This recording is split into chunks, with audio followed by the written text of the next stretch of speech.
Life டைம்ல இந்த முகத்த நீங்க பார்த்திருக்கவே மாட்டீங்க. திடீர்னு இந்த கனவுல வந்தா என்ன பண்ணுவீங்க? எஸ் 8000 பேர் மேல இப்ப நான் ஃபோட்டோல காட்டுறேனே இந்த முகத்த கனவுல பார்த்துருக்காங்க. இதனால எவர் ட்ரீம் திஸ் மேன் சொல்ட்டு ஒரு வெப்சைட் கிரியேட் பண்றாங்க.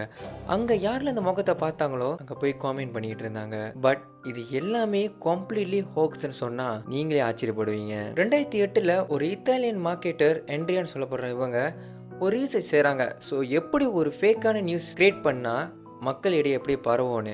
பட் அவங்க அப்படி கிரியேட் பண்ணதில நெறைய பேர் நிஜமா பார்த்துருக்குன்னு கூட சொல்லியிருக்காங்க. எப்புட்றா நம்ம பொய்யா கிரியேட் பண்ண ஒரு விஷயம் நிஜமா ஆச்சுன்னு சொல்லிட்டு, ஸோ இதனால என்ன பண்ணுறாங்கன்னா, ஒரு எக்ஸ்பெரிமெண்ட் பண்ணுறாங்க.